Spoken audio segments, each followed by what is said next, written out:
Hello friends. तो ray optics का lecture number 4 आ गया है। तो अभी तक हमने डिस्कस कर लिया है प्लेन मिरर्स में जो भी कुछ था वो सब हमने डिस्कस कर लिया, और जो उसमें कुछ क्वेश्चंस इंपॉर्टेंट क्वेश्चंस थे वो भी हमने कर लिए। तो आज की जो वीडियो में हम जो है डिस्कस करने वाले हैं स्फेरिकल मिरर्स।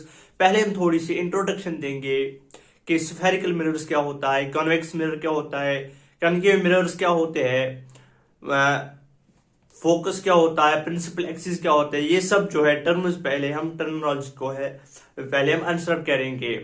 तो अगर हम आज की वीडियो के बारे में बात करेंगे, आज की वीडियो में हम डिस्कस करने जा रहे हैं स्फेरिकल मिरर्स। स्फेरिकल मिरर्स है क्या, ये स्फेरिकल मिरर्स सब हम जो है इसमें डिस्कस करेंगे। पहले हम स्फेरिकल मिरर्स पे थोड़ा सा इंट्रोडक्शन देंगे, उसके बाद जो है इस पे कुछ इमेज फॉर्मेशन और उस पे कुछ न्यूमेरिकल करेंगे। तो इस अभी तक जो हम डिस्कस कर रहे थे, तो हम अभी तक डिस्कस कर रहे थे प्लेन मिरर्स के बारे में। तो ये अभी तक जो भी सारा कुछ था ये अभी तक प्लेन मिरर्स तक था। तो यहाँ पे क्या होता था, यहां से लाइट आ रही थी, इसको स्ट्राइक करती थी, फिर रिफ्लेक्ट होके चली जाती थी, और यहाँ पे जो है पॉलिश्ड सरफेस अपोजिट साइड थी। अगर हम यहाँ पे बात करेंगे स्फेरिकल मिरर्स की, यहाँ पे हम कर्व्ड मिरर्स की बात करते हैं। अगर हम यहाँ पे एक मिरर लेते हैं, curved mirror, curved shaped mirror, तो हम इसको एक साइड से पॉलिश करेंगे, तो इसको हम बोलते हैं कॉनकेव मिरर। ये सब आपने 10th में पढ़ लिया है, थोड़ा सा 12th बेसिक पढ़ेंगे।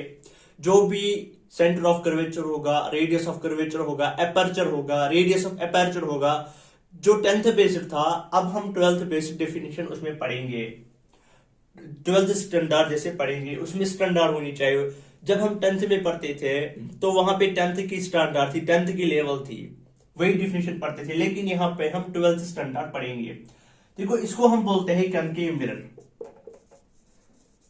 कनकेव मिरर ये केव जैसा है, केव जैसा। यहाँ पे ये एक ऐसा मिरर है जिसमें लाइट जो है केव की तरफ आती है और इस साइड से स्ट्राइक करके चली जाती है, रिफ्लेक्ट होके चली जाती है।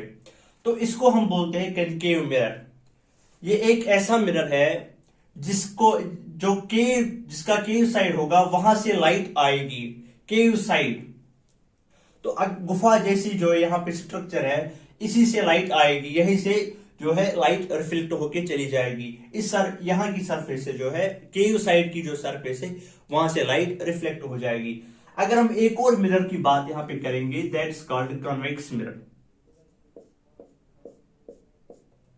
अगर हम यहाँ पे बात करेंगे, यहाँ पे जो लाइट है, यहाँ पे थोड़ा सा अगर हम यहाँ पे जो है केव साइड में जो है पॉलिश को करेंगे, यहां से इसकी पॉलिश सरफेस है, यहां से क्या होता है, यहां से जो ये बल्ज्ड साइड है, जो ये बल्ज्ड साइड है इस मिरर का, ये कर्व एक है, लेकिन यहां पे हमने कर्व को बाहर से पॉलिश किया है, बल्ज्ड साइड से पॉलिश किया है।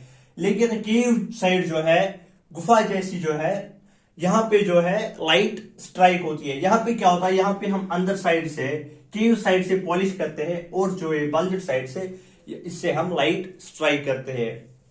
तो अगर हम इस मिरर की बात करेंगे, इसको हम बोलते हैं कॉन्वेक्स मिरर। Convex mirror. तो यहां पे जो कनकेव मिरर आप कैसे याद रखेंगे, तो कनकेव मिरर को आप ये याद रख लीजिए, जो केव है, केव यहाँ पे केव जहां पे लिखा होगा दैट मीन्स केव साइड से जो है लाइट्स आ रही है। यहां पे फिर आपको दूसरी जो डिफाइन होगी वहां पे जो है कन्वेक्स मिरर। और कनकेव मिरर का जो दूसरा नाम है, इसको हम बोलते हैं कन्वर्जिंग। कन्वर्जिंग मिरर समझाएंगे आसानी से आगे आगे कि कन्वर्जिंग क्या होता है। और इस कन्वेक्स मिरर को हम बोलते हैं डाइवर्जिंग मिरर। Diverging mirror. तो अगर हम इसकी जो है थोड़ा सा आगे जाते हैं, इसमें कन्वेक्स मिरर और कनकेव मिरर में इंट्रोडक्शन में आगे जाए पहले, तो हम बात करेंगे, हम एक यहाँ पे स्फीयर लेंगे, फिर देखेंगे कि क्यों इसको स्फेरिकल मिरर्स कहते हैं, कन्वेक्स मिरर और कनकेव मिरर को स्फेरिकल मिरर क्यों कहते हैं। देखो यहाँ पे अगर मैं एक स्फीयर लूंगा, this way not a circle, ये सर्कल नहीं है सर्कल जैसा, ये स्फेयर जैसा है, एक बॉल जैसा है। तो अगर मैं इसको यहां पे बाहर की साइड पॉलिश करूंगा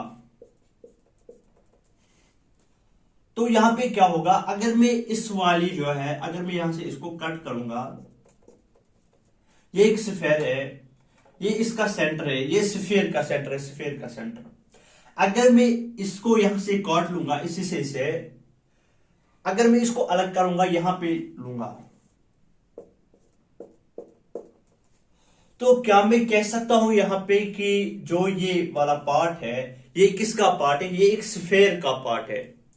यहां पे मैंने एक स्फेरिकल मिरर लिया, अब मेरी मर्जी है कि मैं स्फेरिकल मिरर को अंदर से पॉलिश करूं या बाहर से पॉलिश करूं।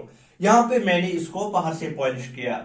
अगर मैंने इसको यहां से कट कर लिया और यहां पे लाया, तो ये क्या बन गया, ये यहां पे बन गया कनकेव मिरर, कनकेव मिरर। तो अगर मैं इस साइड से जो है अंदर की ओर पॉलिश करूंगा और यहां से इसको कट कर लूंगा, तो अब ये वाली साइड बनेगी ऐसे, तो ये बन जाएगा कन्वेक्स मिरर, कन्वेक्स मिरर। तो मैं यहां पे कहूंगा कि जो ये कनकेव या कन्वेक्स मिरर है, दोनों जो मिरर्स है, ये किसके पार्ट है, ये स्फेरिकल मिरर के पार्ट है। इनको मैंने स्फेरिकल मिरर से काट लिया है। देखो ये कनकेव मिरर है, ये एक स्फेयर है, स्फेयर जैसा है। तो यहां पे मैंने इसको थोड़ा सा काट लिया, एक बाउल जैसा बन गया, बाउल। अब फील करो कैसे होगा अगर ये बाउल जैसा होगा। इसको मैंने काट लिया, इस कनकेव मिरर को। अब इस कनकेव मिरर को मैंने यहां पे रख दिया। अब हम थोड़ी सी जो है टर्मिनोलॉजी की तरफ चलते हैं। एक मिरर को पहले मैं यहां पे रब करूंगा। यहां पे हम पहले फर्स्ट वाला केस लेंगे, जो है पहले हम लेंगे concave mirror, concave mirror, concave mirror. अगर मैं यहां पे इसकी बात करूंगा तो ये सेंटर है किसका, ये इस स्फीयर का सेंटर है। तो पहली जो टर्मिनोलॉजी यहां पे आती है, that is centre of curvature. Centre of curvature क्या होता है, क्या ये यहां पे कर्व है, क्या ये स्फेरिकल मिरर का पार्ट है, तो हम इसको कहेंगे कनकेव मिरर। अगर मैं इसको यहां पे फिर से जोड़ूंगा, अब ये स्फीयर है, तो ये स्फीयर का सेंटर बनेगा। तो क्या मैं कहूंगा कि ये सेंटर इस कर्व का भी सेंटर है, क्योंकि ये इससे अभी जुड़ा हुआ है, ये एक ही स्फीयर है अभी तक। तो मैं क्या कहूंगा कि अगर मुझे डिफाइन करना होगा what is a centre of curvature of A concave mirror, ये सेंटर है उस स्फेरिकल मिरर का जिसका ये कनकेव मिरर पार्ट है, जिसका ये कनकेव मिरर पार्ट है, जिस स्फेरिकल मिरर का ये कनकेव मिरर पार्ट है, उसका जो सेंटर है उसी को हम बोलते हैं सेंटर ऑफ कर्वेचर। तो अगर यहां पे मैं एज्यूम करूंगा कि ये एक मिरर होगा, ये एक स्फीयर होगा ऐसे, तो ये इसका बन गया centre of curvature, centre of curvature. ये इस कर्वेचर का है सेंटर बन गया। थोड़ा सा फील करो, आज आपको हम फील दिलाएंगे कैसे होता है ये सब, टर्मिनोलॉजी को हम आपको फील दिलाएंगे। तो अगर मैं बात करूंगा, ये एक स्फीयर है, इस स्फीयर से यहां तक ये इसकी क्या बन गई, क्या ये इसकी रेडियस बन जाएगी। तो अगर ये इस स्फेरिकल मिरर का रेडियस है, रेडियस हम बोलेंगे this is the radius of this spherical mirror. अब जो ये है, ये इसका पार्ट है, कर्व पार्ट है इसका। ये किसका पार्ट है? ये स्फेरिकल मिरर का पार्ट है। तो मैं कहूंगा कि ये जो कॉन्केव मिरर है, इसकी अगर मैं रेडियस लूंगा, अभी तक मैंने इसका सेंटर लिया, तो मैंने क्या कहा? This the centre of curvature. अगर मैं कहूंगा इस कर्वेचर की रेडियस क्या है, तो क्या वो बनेगी इस स्फेरिकल की रेडियस? तो मैं कहूंगा इसको हम कहते हैं radius of curvature. Radius of curvature.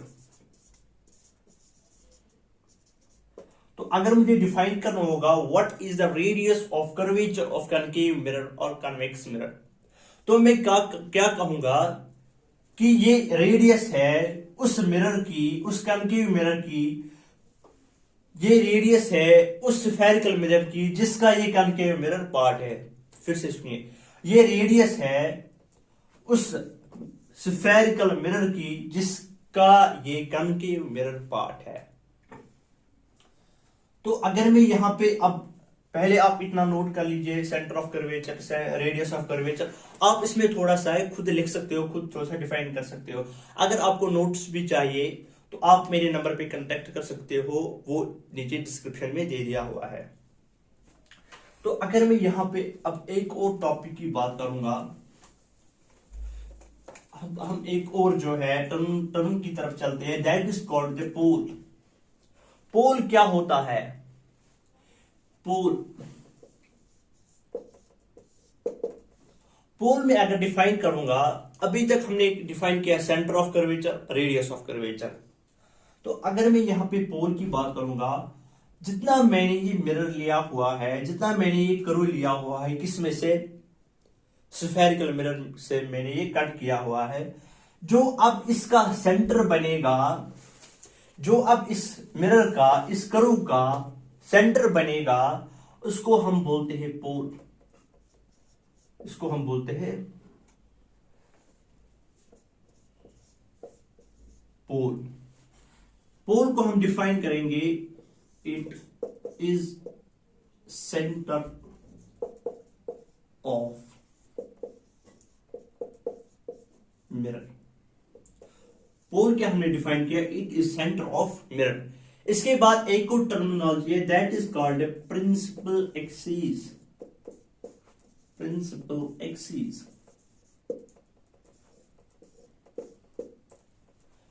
Principal axis क्या है? अगर मैं यहां पे मिरर मान लूंगा,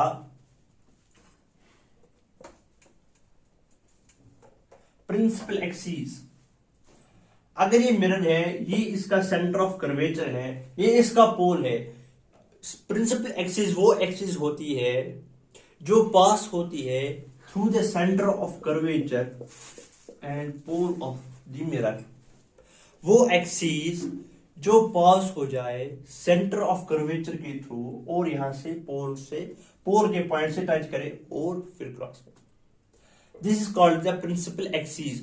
वो एक्सिस जो सेंटर ऑफ कर्वेचर से पोल, सेंटर ऑफ कर्वेचर और पोल्स के बीच में पास हो जाए, उसको हम बोलते हैं प्रिंसिपल एक्सिस। और इसको हम बोलते हैं also it is called head axis. Head axis. क्यों इसको हेड एक्सिस बोलते हैं ये मैं आपको बताऊंगा साइन कन्वेंशन में, क्योंकि जो सारी कन्वेंशंस है, साइन कन्वेंशन इस मिरर में है, वो किस पे बेस्ड है? वो प्रिंसिपल एक्सिस पे बेस्ड है। तो ये थोड़ी सी टर्मिनोलॉजी थी। अगर हम एक और टर्मिनोलॉजी की बात करेंगे, दैट इज कॉल्ड एपर्चर। पहले आप थोड़ा सा ये पोल के बारे में लिखिए और थोड़ा सा अपनी लैंग्वेज में जो है प्रिंसिपल एक्सिस के बारे में लिखिए। अगर हम यहां पे एक और इंपॉर्टेंट बात करेंगे, एक और इंपॉर्टेंट जो इस सिलेबस में भी है, that is called the aperture. What is aperture? Aperture हम किसको कहेंगे?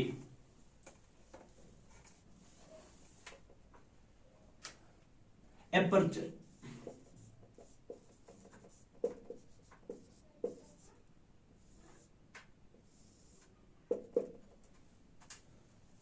तो अगर मैं ये एक मिरर मान लूंगा,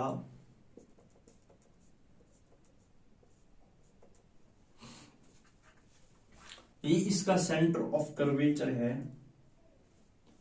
ये इसका पोल है, तो ये इसकी बन जाएगी प्रिंसिपल एक्सिस। हमें बात करना है किसके, एपर्चर का। तो एपर्चर की बात अगर हम करेंगे तो ये जो ये इसका एंड पॉइंट है और इसका एंड पॉइंट है। देखो ये एक बाउल है, अगर यहां पे आप इसको कनकेव मिरर मान लीजिए, देखो ये एक कनकेव मिरर है, या तो आप इसको बाउल मान लीजिए। जो इसका जो यहाँ पे है ना आगे, ये आगे जहां से लाइट जा रही है कनकेव मिरर में, जहां से लाइट जा रही है, देखो ये यहाँ पे जो है कनकेव मिरर है, फील करो, फील, ये कनकेव मिरर है या तो ये बाउल है, इसमें से लाइट जाएगी, जिससे लाइट, जहां से लाइट जाएगी, जो आगे वाला पोर्शन होता है ना, जो आगे वाला पोर्शन होता है, इसको हम बोलते हैं एपर्चर। जो यहां पे होगा,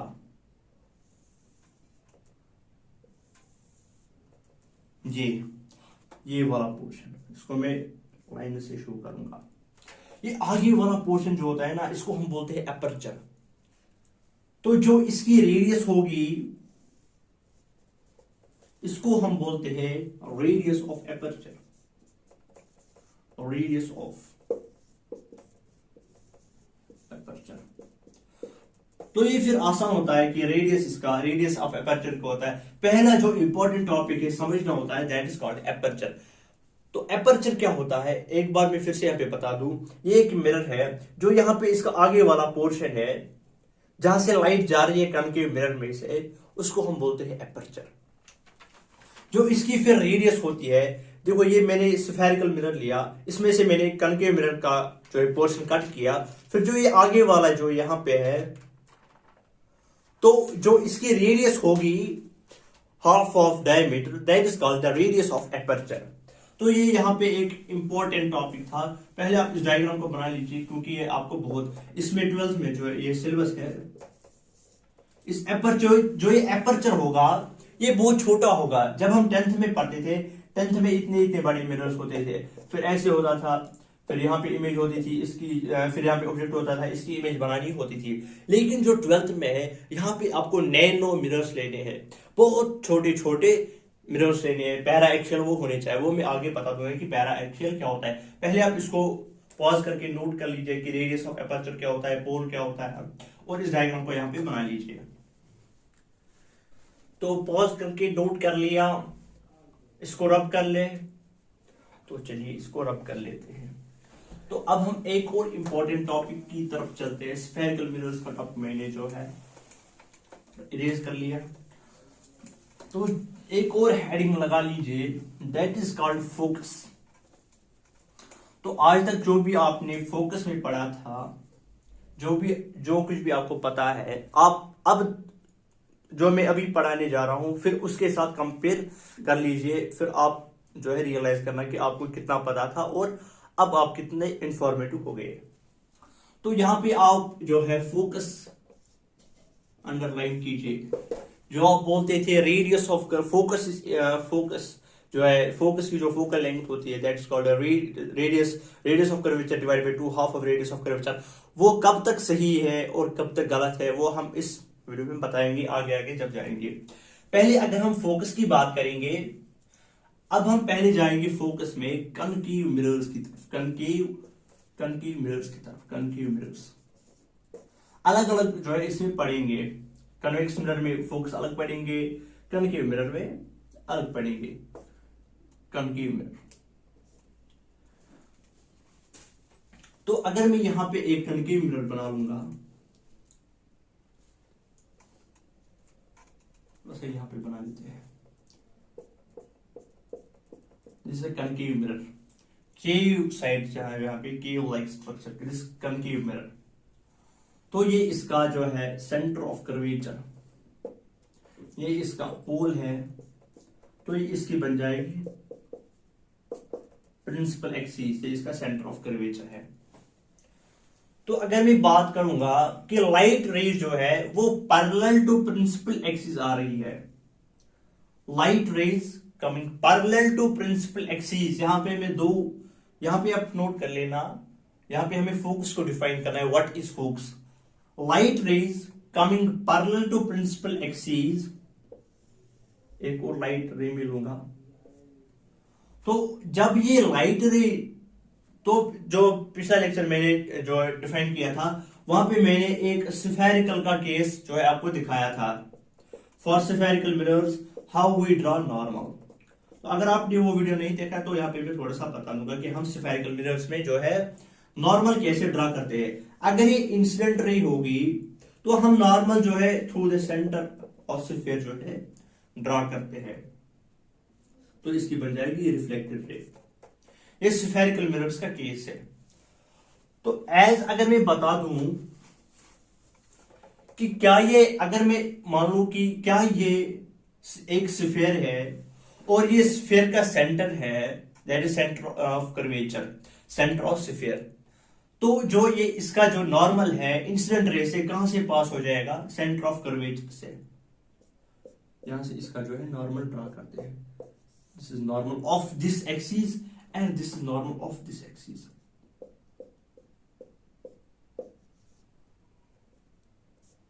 normal.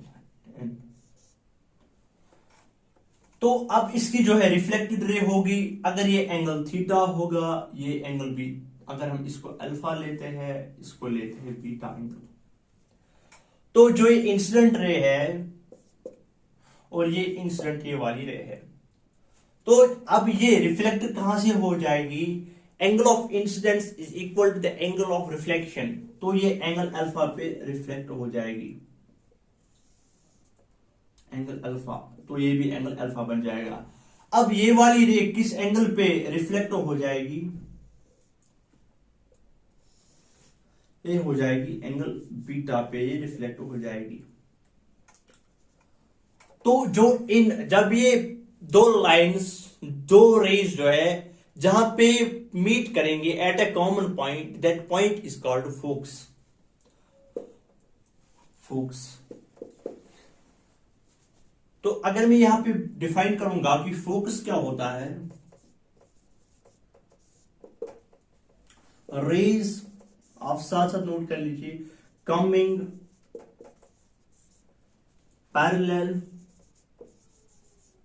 To principal axis, parallel to principal axis, rays coming parallel to principal axis of concave mirror। concave mirror इसलिए क्योंकि हम दोनों केस लेने वाले, concave mirror भी convex mirror भी।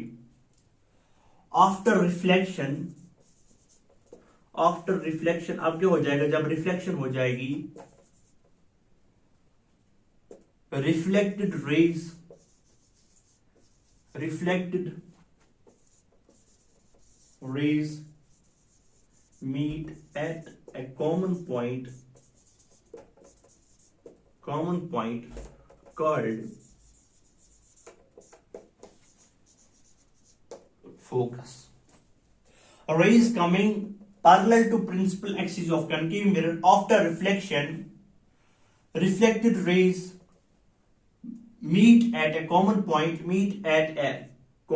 point called focus। तो जो ये इंसिडेंट रे आ रही है और ये वाली इंसिडेंट रे, जब ये रेज रिफ्लेक्ट करेंगी, जहां पे ये मीट करेंगी ये दो रिफ्लेक्टेड रेज, जो वहां पे कॉमन पॉइंट बन जाएगा, दैट इज कॉल्ड फोकस। अभी हम इस डेफिनेशन को ऐसे ही नहीं रखेंगे, तो यहां पे एक जो है 3 स्टार वाला केस, दैट मीन्स बहुत इंपॉर्टेंट है, इसको आप 3 स्टार में रखिए। Rays should be para-axial, that means very closer to principal axis।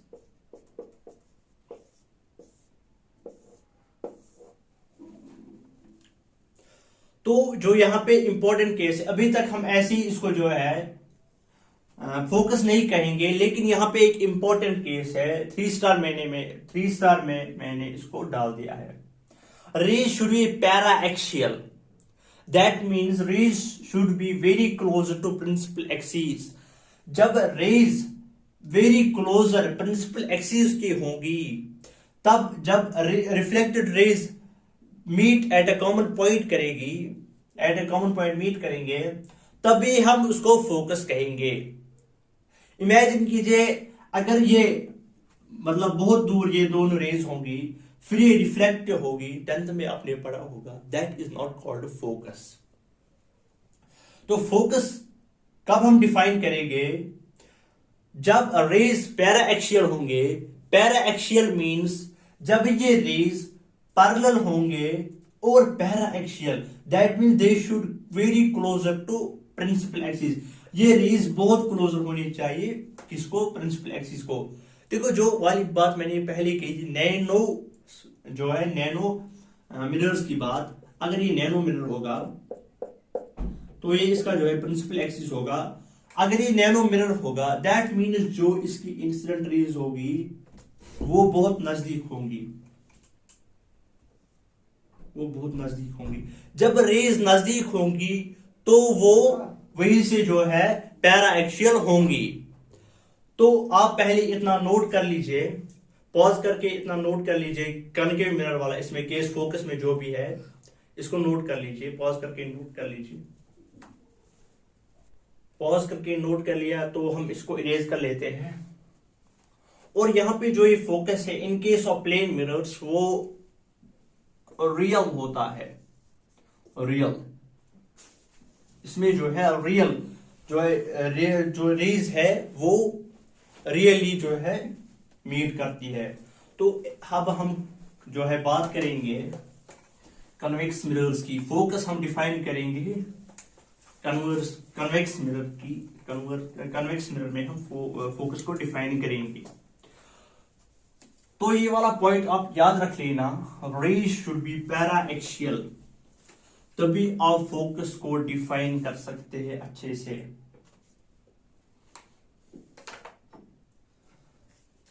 तो अगर मैं यहां पे अब जो है कन्वेक्स मिरर, हेडिंग लगा लीजिए convex mirror, convex mirror. Convex mirror क्या होता है? अगर मैं यहां पे एक कन्वेक्स मिरर लूंगा, इसको जो है कन्वेक्स मिरर,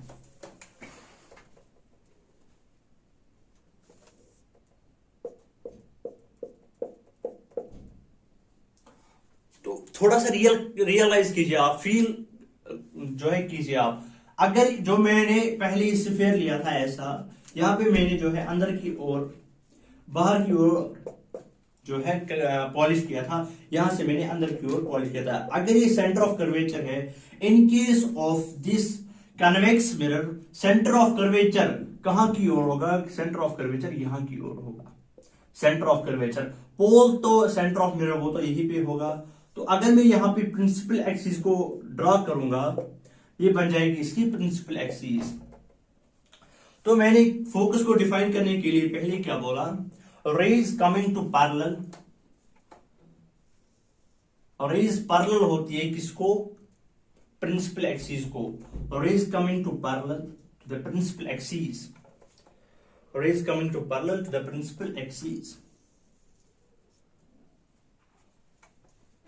तो जो यहां पे है, यहां पे रेज अब क्या करेंगी?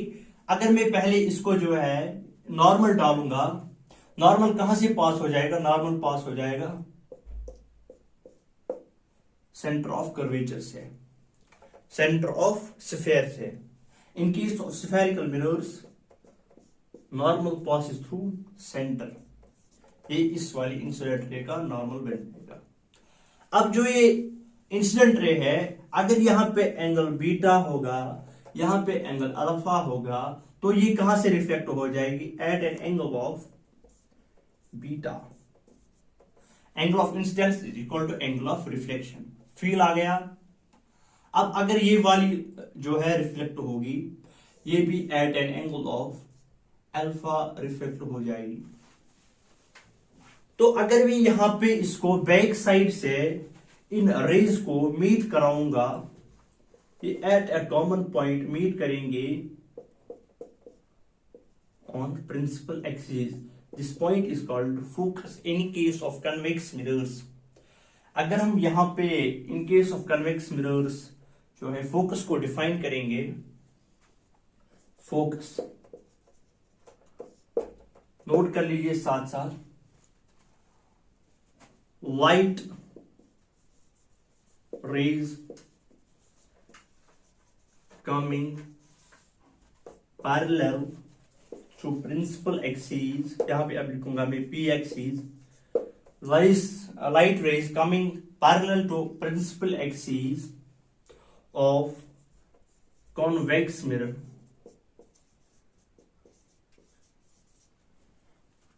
light rays coming parallel to principal axis of convex mirror after reflection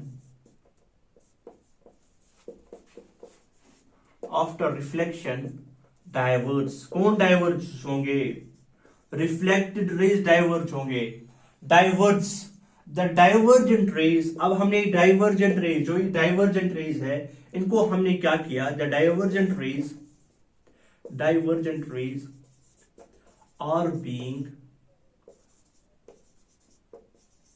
are being produced backwards, meet at a common point,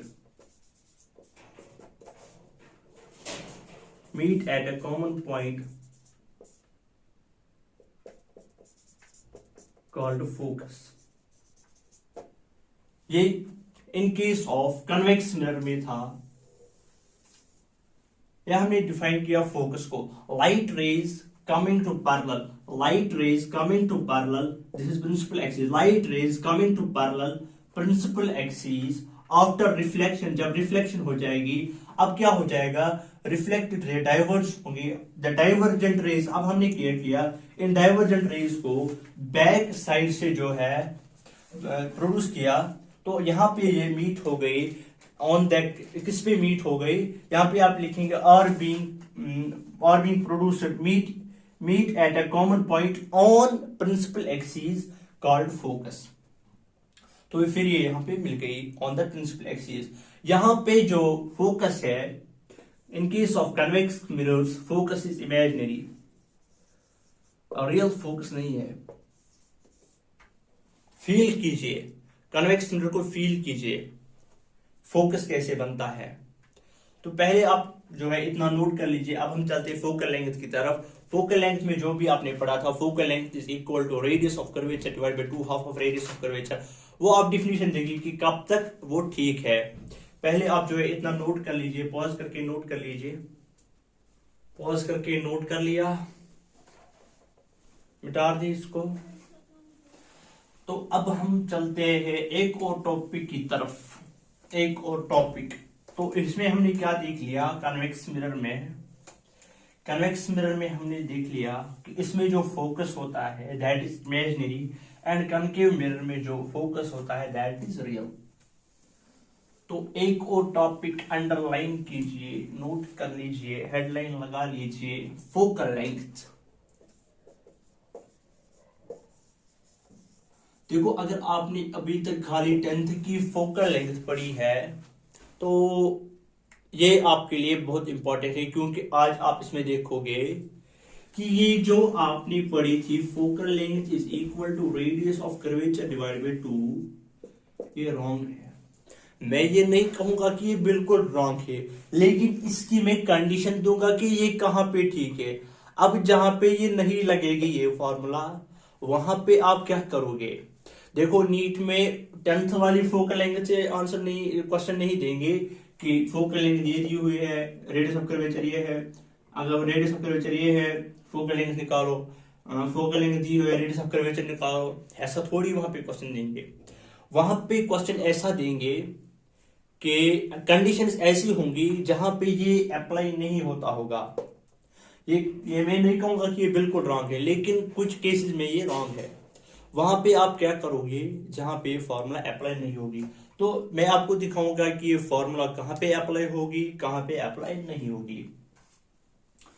तो इसको हम अभी जो है मिटा रहे हैं। तो अगर हम यहाँ पे एक कनकेव मिरर लेंगे, this is concave mirror, polished on the bulb side, and center of curvature, this is pole, the center of curvature, this is pole, and this is principal axis, this is pole, this is center of curvature। तो अगर मैं यहाँ पे focal length की बात करूंगा, focal length पहले अगर मैं यहाँ पे एक रे लूंगा, यहाँ पे जो है डायग्राम गंदी ना हो जाए, खाली मैं यहाँ पे एक ही रे कंसिडर करूंगा। अब ये जो रे है इसका पहले नॉर्मल होगा through the centre of curvature, this is the normal of this रे। अब इसकी जो रिफ्लेक्टेड रे होगी, अगर मैं ये यहाँ पे एंगल मान लूंगा थीटा, इसकी जो रिफ्लेक्टेड रे होगी वो भी किस एंगल पे रिफ्लेक्ट हो जाएगी, at an angle of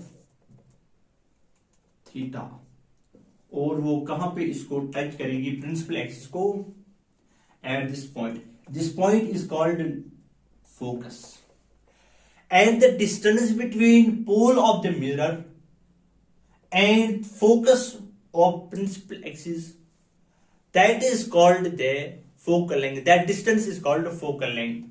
distance between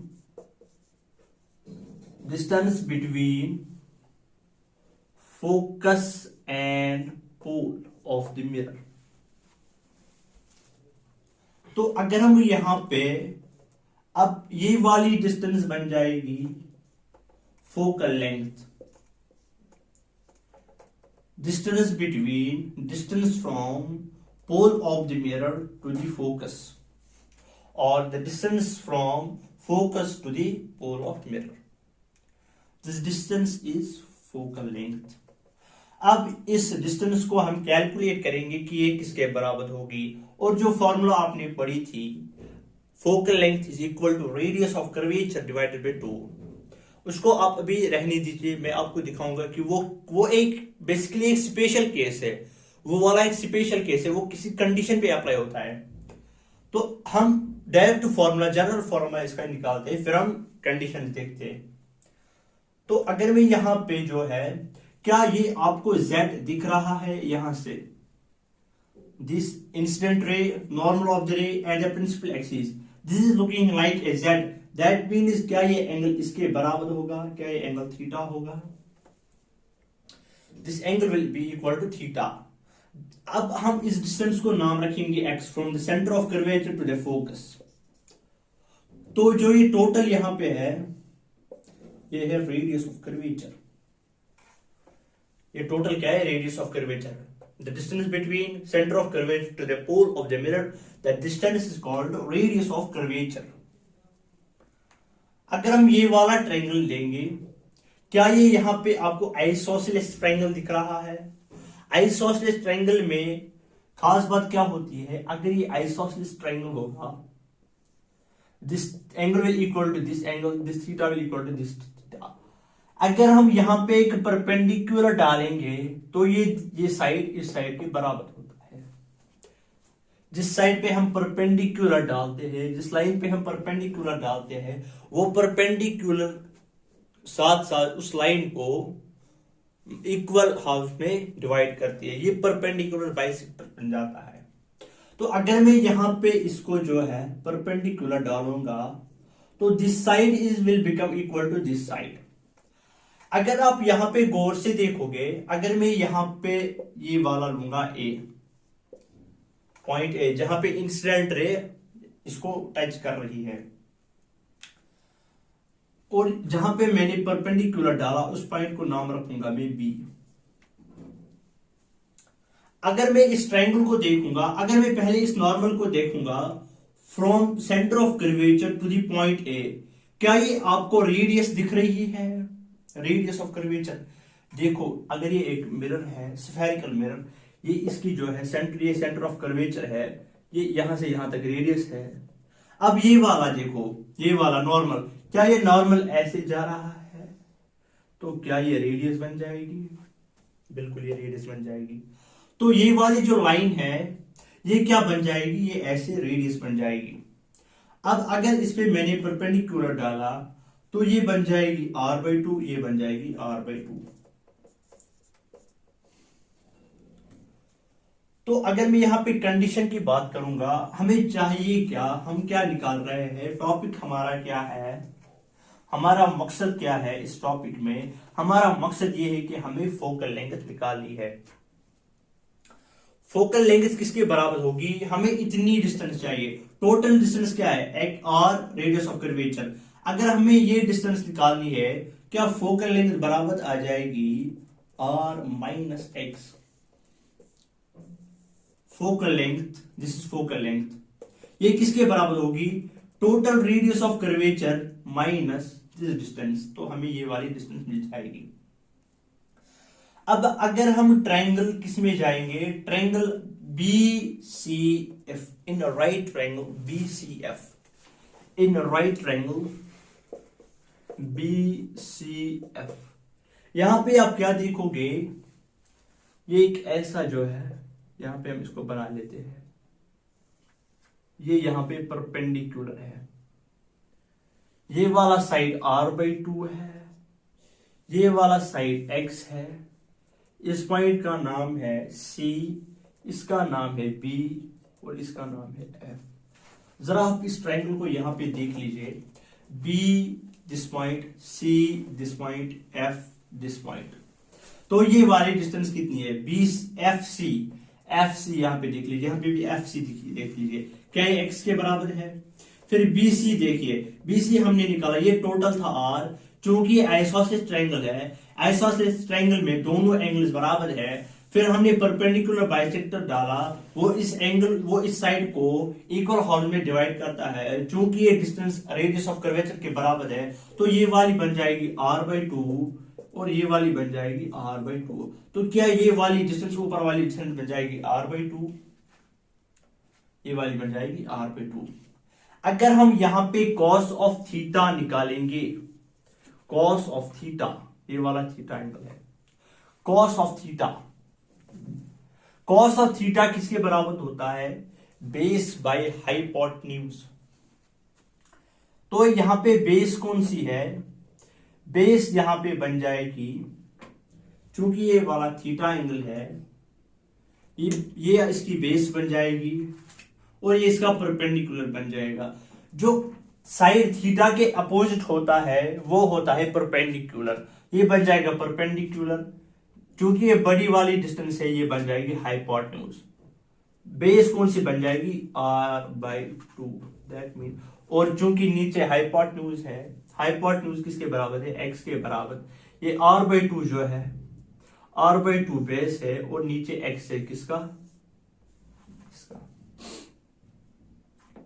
अगर हम यहां पे x निकालेंगे, x चूंकि हमें x चाहिए, x किसके बराबर आ जाएगा, इट विल बिकम x, अगर यहां पे इसको मल्टीप्लाई करेंगे, 2x cos theta equals to r, हमें x चाहिए तो ये बन जाएगा r divided by 2 cos theta. तो ये यहां पे अगर मैं ये ऐसे भी लिखूंगा, r divide by 2 sec theta. समझ में आया क्यों ऐसा मैंने लिखा, r/2 sec थीटा। देखो ये r/2 मैंने यही पे रखा, ये यहां पे 1/cos theta, 1/cos theta is equal to sec theta. तो यह यहां पे x किसके बराबर है, मिल गया r/2 sec थीटा। तो हमें r गिवन है,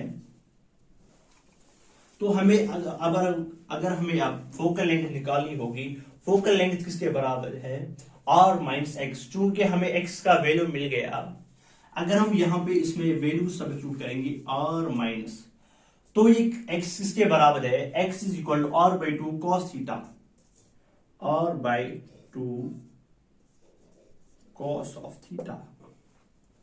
This is the general relation of focal length, जो आपको मैं पहले से ही बोल रहा था। This is the general relation of focal length r minus r by two cos of theta. अब चलेंगे कंडीशंस पे कि जो आपकी फार्मूला थी वो थी radius of curvature divided by 2, वो आप देखेंगे कि वो कब ठीक है। तो आप ये वाला अगर आपको नोट कर लेना होगा तो आप इसको नोट कर सकते हो, क्योंकि मैं यहां पे इसको थोड़ा सा डिफाइन करूंगा। कंडीशंस यहां पे देखेंगे, conditions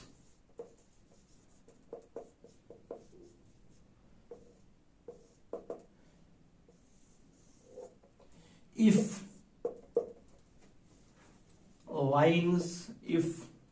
light rays are para-axial, नीचे लिखिए, if light rays are para-axial, if light rays are para-axial, अगर लाइट रेज पैरा एक्सियल होंगी तो यहां पे कंडीशन क्या होगा, ये जो रेज होंगी ये इसके नजदीक होंगी। अगर ये इसके नजदीक होंगी तो थीटा क्या होगा, theta will be very small, theta will become, theta tend कहां तक करेगा, कहां की ओर करेगा, स्मॉल की ओर, यानी थीटा कहां की ओर करेगा, टेंड जीरो की ओर टेंड करेगा। थीटा बिकम्स वेरी स्मॉल, क्योंकि जब ये लाइन यहां तक पहुंचेगी तो थीटा भी देखो यहां से जाएगा, फिर थीटा बहुत जो है छोटा हो जाएगा। अब जो जैसा कि मैंने आपको बताया था कि नैनो मिरर्स का केस, जैसा कि मैंने आपको बताया था, ये इसका प्रिंसिपल एक्सिस है। अगर यहाँ पे जो है लाइट रे आ रही है वो फिर रिफ्लेक्ट होके चली जाती है थ्रू दिस एंगल, तो ये थीटा बहुत स्मॉल है, very very small. If theta is small, हम साइन थीटा को क्या लिख रहे हैं, थीटा,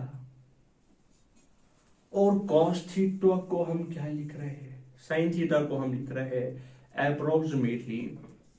अगर ऐसी कंडीशन होगी थीटा टेंड करेगा जीरो की ओर, तो साइन थीटा को हम लिखते हैं 0 और कॉस थीटा को हम लिखते हैं 1। चूंकि हमारी जो फॉर्मूला है वो in the form of sec theta है, कॉस थीटा और सेक थीटा आपस में रेसिप्रोकल है। कॉस थीटा का वैल्यू यहां पे कितना है 1, अगर हम 1/1 करेंगे तो वो कितना आ जाएगा 1, तो that means sec theta is also equal to 1। अब अगर ये वाली कंडीशन यहां पे अप्लाई करेंगे इस जनरल फॉर्मूला में, तो यहां पे आंसर क्या आ जाएगा, focal length is equal to r minus r/2 cos of theta, r/2 cos of theta, नहीं cos ऑफ थीटा यहां पे नहीं है, ये यहां पे sec थीटा, क्योंकि वहां पे हमने जो है वैल्यूज चेंज किए थे, यहां पे sec थीटा है, r/2 sec थीटा। चूंकि थीटा वेरी स्मॉल है तो वैल्यू कहां की ओर टेंड करेगा, वैल्यू 1 की ओर टेंड करेगा। अगर हम यहां पे 1 सब्स्टिट्यूट करेंगे दैट विल बिकम, यहां पे हम इसको अप्लाई करेंगे r माइनस r/2। तो अब फोकल लेंथ किसके बराबर आ जाएगी, क्रॉस मल्टीप्लीकेशन कीजिए, या तो 1 में से आधा जाएगा तो कितना बचेगा, आधा। इस फॉर्मूला को पहचान रहे हो, ये आपकी फॉर्मूला है, focal length is equal to radius of curvature और half of radius of curvature. तो ये कंडीशन पे जो है बेस्ड होती है, कोई कंडीशन होती है, इसलिए ये फॉर्मूला हमें यहां पे मिलेगी 12th में थोड़ी कहीं जगह, क्योंकि यहां पे हम बात कर रहे हैं नैनो मिरर्स की। ये इसकी जो है प्रिंसिपल एक्सिस होगी, यहां से रिफ्लेक्टेड रे आ जाएगी, फिर यहां से जो है यहां से इंसिडेंट रे आ जाएगी, फिर यहां से रिफ्लेक्ट हो जाएगी। क्योंकि यहां पे एंगल वेरी स्मॉल होगा, जब एंगल वेरी स्मॉल होगा तो थीटा कहां की ओर करेगा, इन टर्म्स ऑफ साइन 0 की ओर टेंड करेगा, in terms of cos value 1 की ओर टेंड करेगा। तो जो है आप पहले इतना नोट कीजिए। अब हम चलते हैं, अब हम एक क्वेश्चन कर लेते हैं इसमें से, वो आपको थोड़ा सा उससे आपको जो है आसानी होगी। कैसे क्वेश्चन आते हैं, हमने पढ़ा क्या, तो कैसे क्वेश्चन किसके बेस पे आते हैं। तो पहले आप इसको पॉज करके नोट कर लीजिए। पॉज करके नोट कर लिया, बढ़िया। तो अब हम जो है एक क्वेश्चन की तरफ चलते हैं। इसको हम मिटा देते हैं, इसको हम इरेज कर लेते हैं। अब हम इसमें एक क्वेश्चन करते हैं। क्वेश्चन करने के बाद हम इसकी साइन कन्वेंशन पढ़ेंगे और जो है फोकल प्लेन पढ़ेंगे। दो टॉपिक्स इसमें इंपॉर्टेंट है। पहले एक क्वेश्चन कर लेते हैं,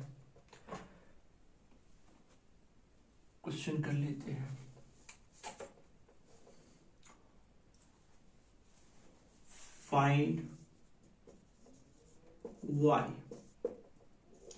अरे पहले ही y क्या लिख दिया, कहां से y निकालेंगे। क्वेश्चन ऐसा है, ये कनकेव मिरर है, ये इसका सेंटर ऑफ कर्वेचर है, ये इसका पोल है, ये इसकी प्रिंसिपल एक्सिस है। यहाँ पे एक ऑब्जेक्ट है 3 सेंटीमीटर का, तो ये जो है इससे रेज आएंगी, इससे रिफ्लेक्ट करती जाएगी, फिर यहाँ से जो है इंसिडेंट रे यहाँ से आ जाएगी, फिर यहाँ से रिफ्लेक्ट होके जाएगी। तो ये बन जाएगा यहाँ पे फोकस, ये बन जाएगी यहाँ पे फोकल लेंथ, वही हमें निकालनी है। ये यहाँ पे y दिया हुआ है, हमें फोकल लेंथ निकालनी है। Focal length is equal to y। Focal length हमें इस क्वेश्चन में निकालनी है। पहले आप पॉज करके खुद से ट्राई कीजिए, पॉज करके खुद से ट्राई कीजिए। पहले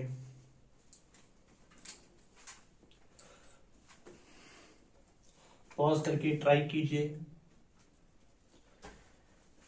पॉज करके ट्राई कर लिया। तो चलिए इस क्वेश्चन को करते हैं।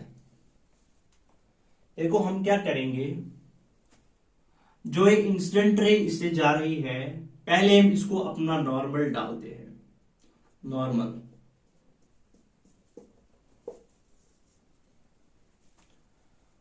चूंकि ऑब्जेक्ट यहां पे है, हम इसको यहां पे रखेंगे। यहां पे ऑब्जेक्ट यहीं पे है। अगर ये वाली लेंथ हम लेंगे, क्या ये भी 3 सेंटीमीटर होगी जी? ये 3 सेंटीमीटर होगी।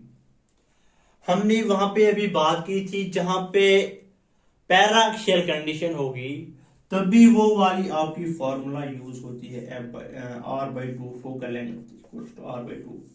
अगर आप यहां पे फॉर्मूला यूज करोगे, अगर आप यहां से, और यहां पे जो ये है रेडियस ऑफ कर्वेचर, यहां पे रेडियस ऑफ कर्वेचर गिवन है, रेडियस ऑफ कर्वेचर ये है 5 सेंटीमीटर, ये है 5 सेंटीमीटर।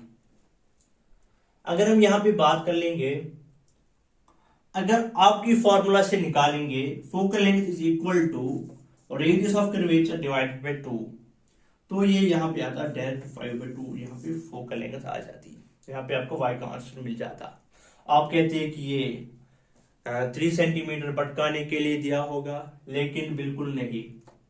मैंने वहां पे कंडीशन की बात की थी पैराएक्सियल।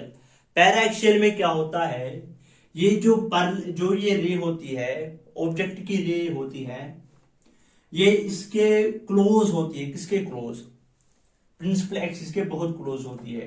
क्योंकि यहाँ पे 3 सेंटीमीटर है, 3 सेंटीमीटर बहुत होता है, 3 सेंटीमीटर। तो जो यहां पे जो कंडीशन होगी, तो ये वाली कंडीशन यहां पे नहीं होगी, तो ये वाला आंसर इसको नहीं आएगा। तो चलिए इसको थोड़ा सा ट्राई कर लेते हैं, इसको सॉल्व करते हैं कि कैसे करना है ऐसे वाले क्वेश्चंस को।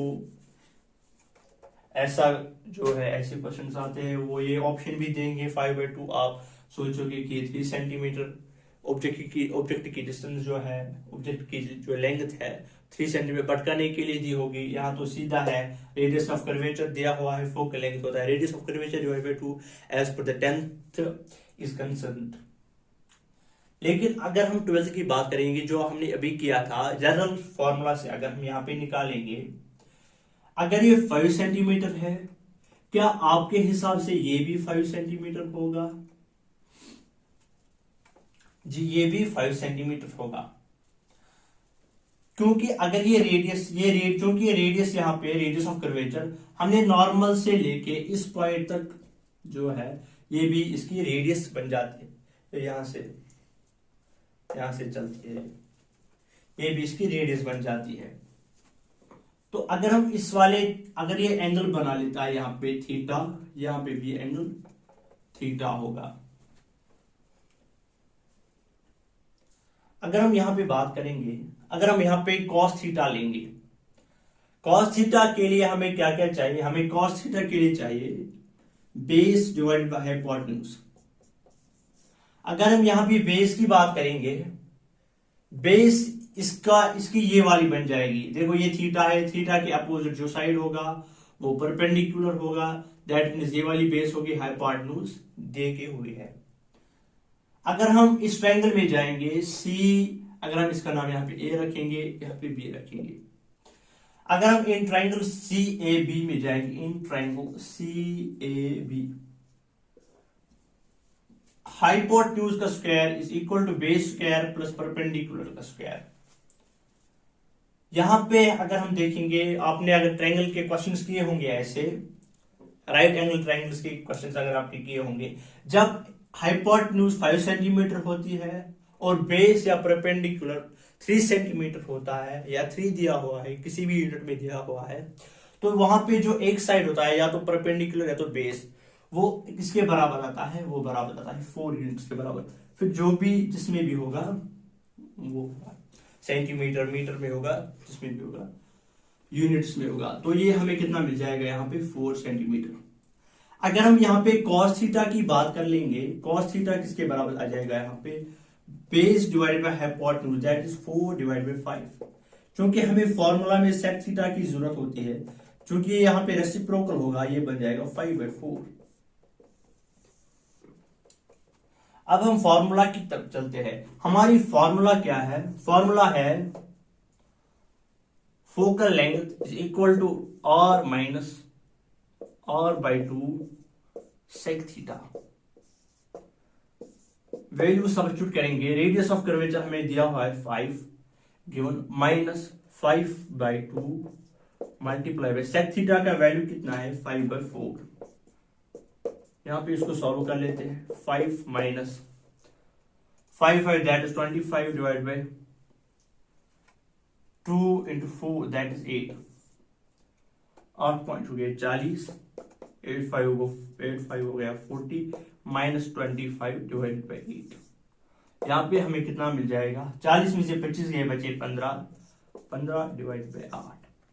इसकी फोकल लेंथ आ गई। अब देखो इसमें और इसमें कितना फर्क है। ये वाली अगर हम ये वाली लेते, focal length is equal to r/2 equals to radius हमें दी हुई थी 5 डिवाइडेड बाय 2। यहाँ पे हमें रेडियस कितनी मिल जाती है? 2.5। यहाँ पे हमें कितना मिल जाता है? 8। यहाँ पे हमें तकरीबन मिल जाते हैं 1.09।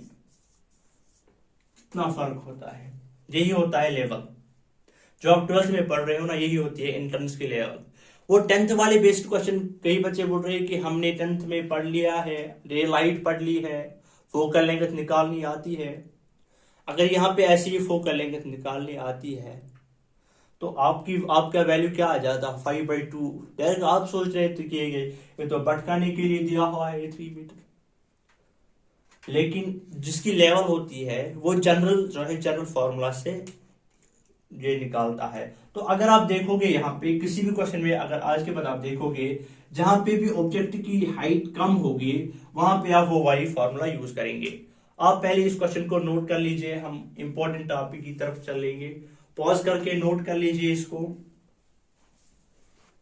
पॉज करके नोट कर लिया, इसको इरेज करें, मिटा दे इसको। तो हम चलते हैं अब एक और टॉपिक की तरफ, that is called sign convention. Sign convention इतना इंपॉर्टेंट है कि अगर आपको कभी इमेज डिस्टेंस निकालनी होगी, ऑब्जेक्टिव डिस्टेंस निकालनी होगी, चूंकि हमें इस चैप्टर में 12th के सिलेबस में नैनो मिरर्स की बात करनी है। नैनो मिरर्स की बात के लिए हमें जो है साइन कन्वेंशन बहुत जरूरी है। लेंथ कैसे लेनी है, अगर हम साइन कन्वेंशन की बात करेंगे, साइन कन्वेंशन आप हेडलाइन लगा लीजिए अपनी टॉपिक की, साइन कन्वेंशन। अगर हम पहली पॉइंट की बात करेंगे फोकल लेंथ के बारे में, focal length, focal length, focal length, यहां पे दो बन जाएगी, एक ही में दो लिखेंगे, यहां पे फिर लिख रहा था focal length in this, focal length in concave mirror, concave mirror is taken negative. In focal length in convex mirror is taken as positive. देखो यहां पे फोकल लेंथ की बात है, फोकल लेंथ की बात अगर हम यहां पे करेंगे, focal length in concave mirror is taken as negative in case of convex mirrors, in case of convex mirrors focal length is taken as positive. अगर हम यहां पे दूसरे केस की बात करेंगे, all the distance, all distances are measured from pole।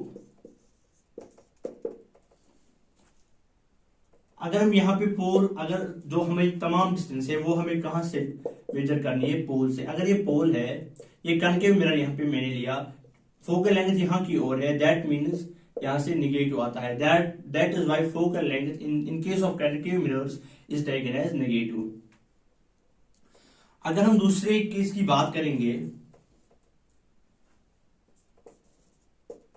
The distance of incident ray is taken as positive. जो भी इंसिडेंट रे की डिस्टेंस होगी वो क्या, वो किस डायरेक्शन में होगी, उसका वैल्यू किस में आएगा, वो पॉजिटिव में आएगा। And distances along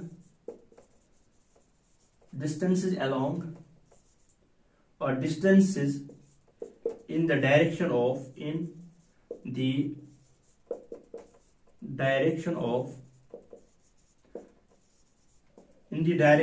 distances along or distances in the direction of incident ray are taken as positive and opposite it as negative। जो एक केस नंबर थर्ड है, जो इंसिडेंट रे है उसकी डिस्टेंस जो है वो हम किस में लेते हैं, पॉजिटिव में लेते हैं, क्योंकि इंसिडेंट रे इस डायरेक्शन में आ रही है। अगर ये एक मिरर है, क्योंकि ये इंसिडेंट रे आ रही है in the direction of positive, अब जो भी इस डायरेक्शन में कोई भी डिस्टेंस होगी वो हम पॉजिटिव में लेते हैं, और opposite to it are taken as negative. पहले आप इतना नोट कर लीजिए, पॉज करके नोट कर लीजिए, एक और केस देखेंगे इसमें, और इसके बाद एक टॉपिक हम पढ़ेंगे that is called focal plane. Pause करके नोट कर लीजिए, इसको पॉज करके नोट कर लिया। एक और केस है यहाँ पे साइन कन्वेंशन में, वो हम यहाँ पे लिख देते हैं। एक और केस है, साइन कन्वेंशन बहुत इंपॉर्टेंट है न्यूमेरिकल्स को सॉल्व करने के लिए। डिस्टेंसेस, हाइट्स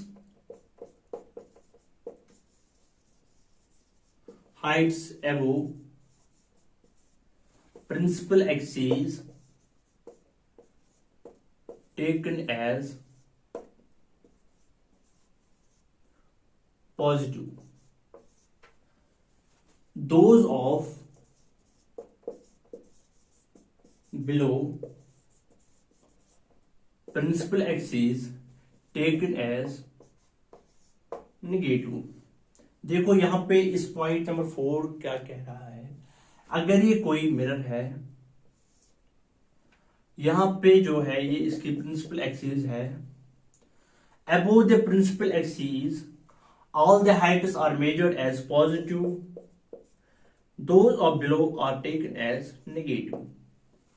पहले आप ये इतना पॉज करके लिख लीजिए, इसके बाद एक और टॉपिक की तरफ चलते हैं, that is called focal plane. इसको जो है पॉज करके नोट कर लीजिए और स्क्रीनशॉट इसका लीजिए, क्योंकि ये बहुत इंपॉर्टेंट है साइन कन्वेंशन. चलो पॉज करके नोट कर लिया, ये बहुत इंपॉर्टेंट है साइन कन्वेंशन, इससे बहुत इंपॉर्टेंट है ऑप्टिक्स. ये साइन कन्वेंशन आपको पूरे ऑप्टिक्स में जो है मदद देगी न्यूमेरिकल्स को सॉल्व करने के लिए,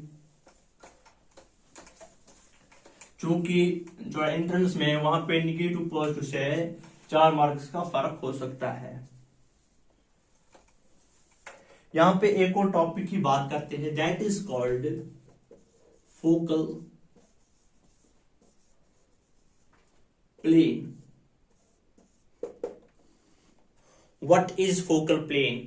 हम इसमें 2 केसेस देखेंगे, in case of convex mirrors, in case of concave mirrors. अगर हम पहले बात करेंगे कनकेव मिरर्स की, कनकेव मिरर्स अगर हम डिफाइन करेंगे focal plane in case of concave mirrors, देखो अगर हम यहां पे एक कनकेव मिरर लेंगे,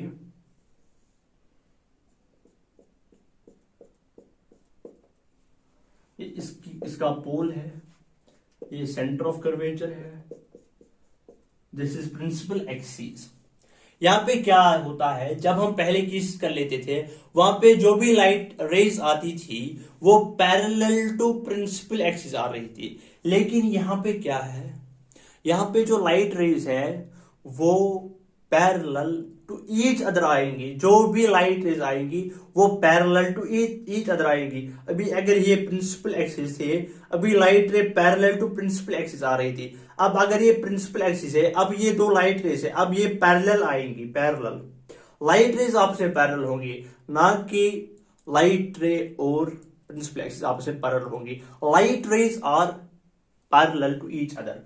देखो कैसे, ये एक रे होगी, ये दूसरी रे होगी, these are parallel to each other. अब ये जो है ये इसका ये एक का नॉर्मल होगा, ये दूसरे का नॉर्मल होगा. अब ये रिफ्लेक्ट करेंगे, लेकिन जो पैरेलल रेज होती है, पैरेलल रेज लाइट रेज जो है ये एक पॉइंट पे मीट करती है. After reflecting they meet at a point. ये एक पॉइंट पे मीट करती. अगर हम यहां से भी जो है पैरेलल रेज लेंगे, एक पैरेलल रे है, ये दूसरी पैरेलल रे, अब ये रिफ्लेक्ट होके जाएगी और ये रिफ्लेक्ट होके जाएगी, ये भी जो है आपस में एक पॉइंट पे, एक कॉमन पॉइंट पे जो है मीट हो जाएंगी. तो जो यहां पे ये यहां पे फोकस बन गया, ये यहां पे फोकस बन गया, जहां पे ये दोनों जो है मीट कर रही है. अगर मैं इन 2 पॉइंट्स को अलोंग आपस जो अराउंड जो है एक प्लेन डालूंगा, इन फोकस के अलोंग जो है मैं एक प्लेन डालूंगा, that plane is called focal plane. अगर हम यहां पे जो है इसको लिखेंगे कनकेव मिरर्स, फोकल प्लेन क्या होता है, पैरेलल पैरेलल, यहां पे चूंकि पैरेलल और ये parallel light rays parallel light rays after reflection, साथ साथ नोट कीजिए, parallel light rays after reflection from concave concave mirror, इनको क्या हो जाएगा, from concave mirror they meet at a common point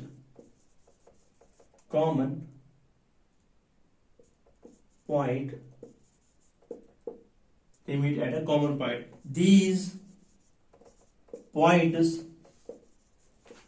always lie in a plane. That plane is called focal plane.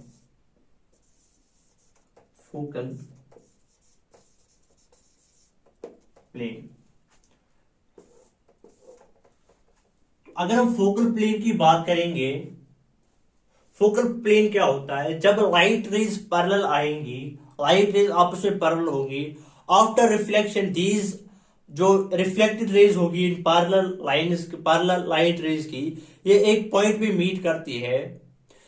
These points lie always in a plane, ये एक plane में lie करती है.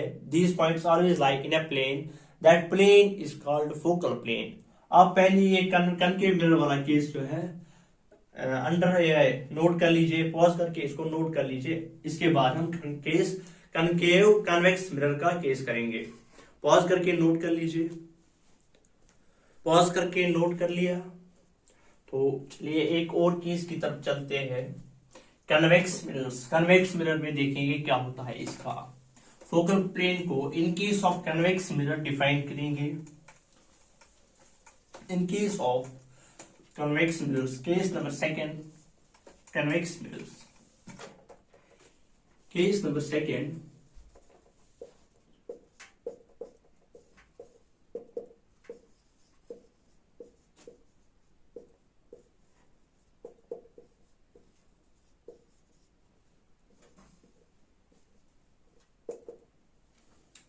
अगर हम यहां पे एक कन्वेक्स मिरर लेंगे,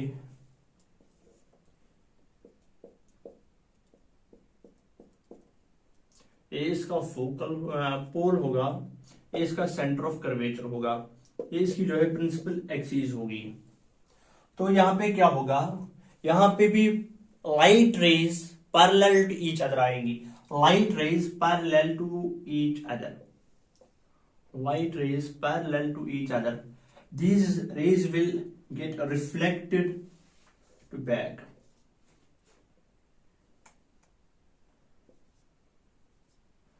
Reflected to back. But these हम इन रेज को क्या करते हैं, हम इनको बैक साइड मीट करवा देते हैं.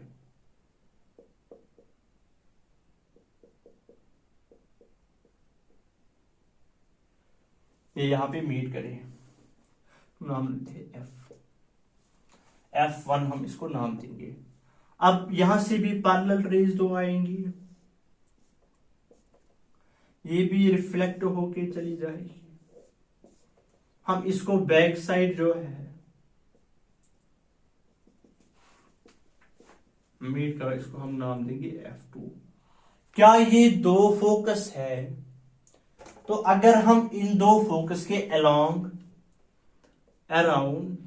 कह लीजिए एक प्लेन ड्रा करेंगे, क्या ये दो पॉइंट्स जो जब ये लाइट रेज आई, पैरेलल लाइट रेज आई, ये मीट होके चली गई, पीछे हमने इनको मीट करवा दिया, तो जो ये दो पॉइंट्स है, these two points always lie in a plane, that plane is called focal plane. अगर हम यहां पे इसको डिफाइन करेंगे, set of parallel light rays, set of parallel light rays after reflection from convex mirror, after reflection from convex mirror diverse. अब ये जब reflection होगी इनके, तो ये क्या होगी, ये दो लाइंस जो है, ये दो रेस आफ्टर रिफ्लेक्शन के बाद अब ये क्या होंगी, डाइवर्ज होंगी। डाइवर्ज, दीज डाइवर्जेंट रेज, इन डाइवर्जेंट रेज को हम क्या करते हैं, these divergent rays are being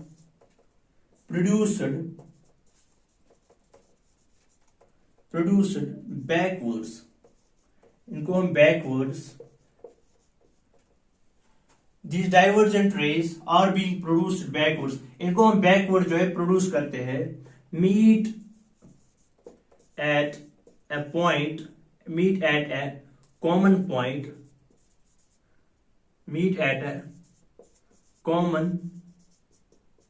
point, these common points always lie in a plane, इस प्लेन को हम क्या कहते हैं, this plane is called focal plane. तो ये कन्वेक्स मिरर्स के केस में जो है हमने डिफाइन किया फोकल प्लेन। तो ये फोकल प्लेन हमने क्या डिफाइन किया, यहां से लाइट रेज आ रही थी, they are parallel to each other, ये रिफ्लेक्ट होके चली गई, डाइवर्ज हो गई, these divergent rays are being processed backwards and meet at a common point, these points always lie a plane, that plane is called focal plane। तो आपको focal plane समझ आया होगा, तो आप पहले इसको नोट कर लीजिए, पॉज करके नोट कर लीजिए, या तो इसका स्क्रीनशॉट लीजिए, पॉज करके नोट कर लिया।